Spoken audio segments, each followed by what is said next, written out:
যে আপনি কি এই জায়গায় কোনো গ্যাপ দেখেন? ধরেন সংবিধানটা অধীনে শপথ নিল না বা একটা সরকার গঠিত হইলো, আইন হিসাবে তখন কোনটা মানা হইতো? মানে বাংলাদেশে যে রেগুলার আইন আছে যেগুলো আসলে সোকল সংবিধানের নামে যেগুলো এনাক্ট করা হয়েছে সেগুলি দিয়ে কি চলতো?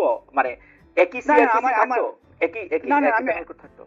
আমি খুব সহজ একটা ফর্মুলা দিয়েছি, আপনি ওটা আমার দেখবেন যে ওই যে আপনি একটু আবার যদি সেটা ছিল দুটা, একটা মাত্র আইন কথা বলতে হয়। সেটা হলো যে আমরা ক্ষমতা নিয়েছি জনগণের পক্ষে এবং আমরা জনগণের গণ সার্বভৌমত্ব মানে পপুলার সভারেন্টিকে আমরা রিপ্রেজেন্ট করি, ফলে স্বভাবতই আমাদের হাতে সার্বভৌম ক্ষমতা এবং এখন থেকে দেশ আমাদের আদেশ অনুযায়ী চলবে বা ফরমান অনুযায়ী চলবে। কিন্তু যতক্ষণ পর্যন্ত, এটা হলো ইম্পর্টেন্ট প্রশ্ন, যতক্ষণ পর্যন্ত না আমরা নতুন গঠনতন্ত্র প্রণয়ন করতে না পারছি ততদিন পর্যন্ত বিদ্যমান আইনই চলবে। বিদ্যমান আইনই কার্যকরী থাকবে শুধুমাত্র যে সকল আইন আন্তর্জাতিক মানবাধিকারের সঙ্গে সংগতিপূর্ণ নয় সেসব আইনগুলো বাতিল হয়ে যাবে। খুব সিম্পল, আমি তো এই ফর্মুলা প্রথম দিন থেকে দিয়েছি। আপনি খুব সিম্পলি বলতে পারেন যে আমরা যে আইন আছে সেই আইন দ্বারাই চলবো যতদিন পর্যন্ত নতুন গঠন প্রণয়ন করতে না পারছি, কিন্তু আমরা শুধুমাত্র সেই আইনগুলো বাতিল হয়ে যাবে। যেমন ধরুন আপনি র্যাব বিলুপ্ত হয়ে যাবে, আপনাকে ডিজিটাল সিকিউরিটি অ্যাক্ট বিলুপ্ত হয়ে যাবে, যা কিছু আইন আন্তর্জাতিক মানবাধিকারের সঙ্গে এই সংগতিপূর্ণ নয় ওটা আমাদের প্রধান বিচারপতি ঠিক করবেন যে কোনটা সংগতিপূর্ণ কোনটা অসংগতিপূর্ণ।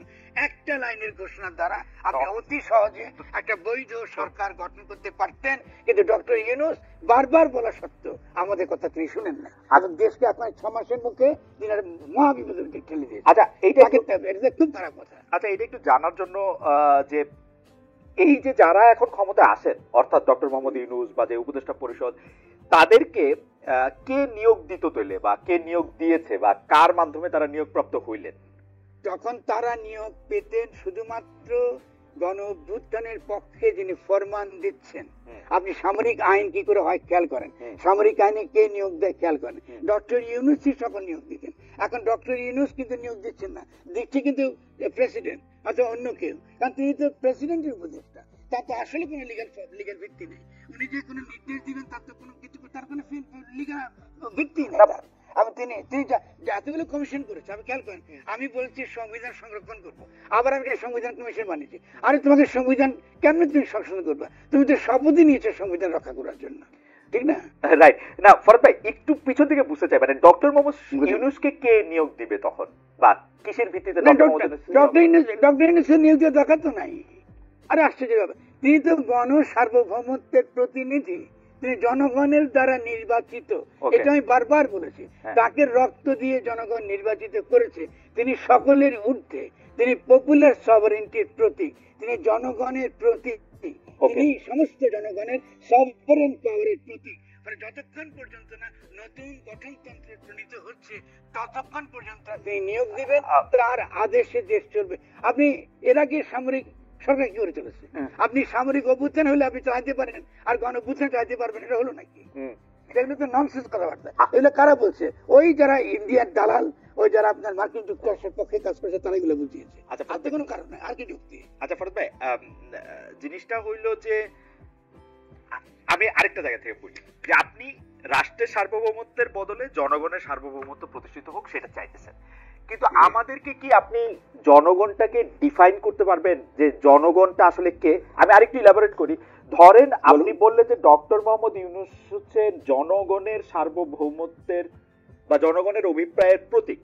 এইটা কি আসলে এখন না, এখন হয়তো আপনি চাইছেন, আমি চাইছি, ডক্টর মোহাম্মদ ইউনূস ছাড়া আমাদের কাছে কোনো অপশন ছিল না, কিন্তু 20 বছর পরে যখন এটা ক্রিটিক্যালি দেখা হবে যে কেমনে ডক্টর মোহাম্মদ ইউনূস এই চেয়ারটায় বসলেন, কেমনে উনি প্রতীক হইলেন, তখন কি আমি এটার ব্যাখ্যা দিতে পারবো আসলে?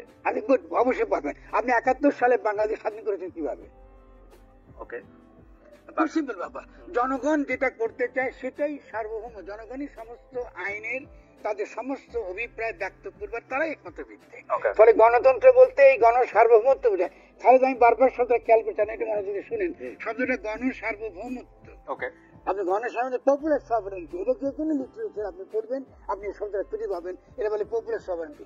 যে কোনো ডেমোক্রেটিক স্টেটের ফাউন্ডেশনটা হচ্ছে পপুলার সভারেন্টি। জনগণের অভিপ্রায় আছে বলে, তার ভিত্তিতে সে দাঁড়ায় বলে সে আইনি ভাবে সিদ্ধ, এর বাইরে তার কোনো আইনি সিদ্ধতা নাই। ফলে আপনি স্বভাবতই যে আজকে থেকে 10 বছর 20 বছর 100 বছর পরে এটাকেই সিদ্ধ হবে, কারণ জনগণ এই গণঅভ্যুত্থান করেছে। এটা কি আপনার সংবিধান মেনে করেছে? তো জনগণই সত্য। ফলে এই সত্য জনগণই একটা সত্য প্রতিষ্ঠা করেছে যে তারা একটা নতুন ধরনের রাষ্ট্র চায়, নতুন ভাবে নিজেকে গঠন করতে চায়, নতুন গঠনতন্ত্র চায়। এটা অবশ্যই আপনার যেমন আইনি ভাবে এক মিনিট খালেদ, সরি, আইনি ভাবে এটা যেমন সত্য, রাজনৈতিক ভাবে যেমন সিদ্ধ, তেমনি ঐতিহাসিক ভাবে সিদ্ধ। ঠিক যে কারণে 1971 সালেও আমরা সিদ্ধ, কারণ আমরা অবৈধ।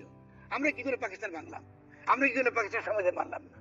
এটা যে কোনো দেশ সেটা হতো। কি করে ফরাসি বিপ্লব হলো, মানে প্রত্যেকটা বিপ্লব দেখেন না, কি করে ইরানের বিপ্লব হলো, ওরা কি করে সিদ্ধ হলো? পৃথিবীতে যে কোনো দেশে জনগণ যখন এটা ঘটায় তখন সেটা আইনের ঊর্ধ্বে। এটাকে কখনো সাংবিধানিক ধারাবাহিকতা বা সংবিধানের নামে এটা আবার ঢুকা ফেলা না। প্রত্যেক পৃথিবীতে ইতিহাসে এই ঘটনাগুলো ঘটে নাই। এটাকে আমি বলেছিলাম সাংবিধানিক প্রতি বিপ্লব। ফলে বাংলাদেশে 8 তারিখে একটা সাংবিধানিক প্রতি বিপ্লব হয়েছে। এটা আমাদেরকে মনে রাখতে হবে। এটার কাফফারা, এটার ক্ষতি আমাদেরকে কিন্তু দিনের পর দিন প্রত্যেকটা দিন এটা দিতে হবে। এবং আগামী দিনে যে বিশৃঙ্খলা তৈরি হবে, আগামী দিনে বাংলাদেশ যত বেশি রকম এই বঙ্গোপসাগরের দিকে ডুবতে থাকবে, তার জন্য এই প্রথম দিনের যে পাপ, যে আদি পাপটা আমরা করেছি, সে আদি পাপের মূল্য আমাদেরকে দিয়ে যেতে হবে। আমি এটার জন্য ডক্টর ইউনূস থেকে আরম্ভ করা যারা এখন ক্ষমতা আছে প্রত্যেকে তার জন্য দায়ী থাকবে।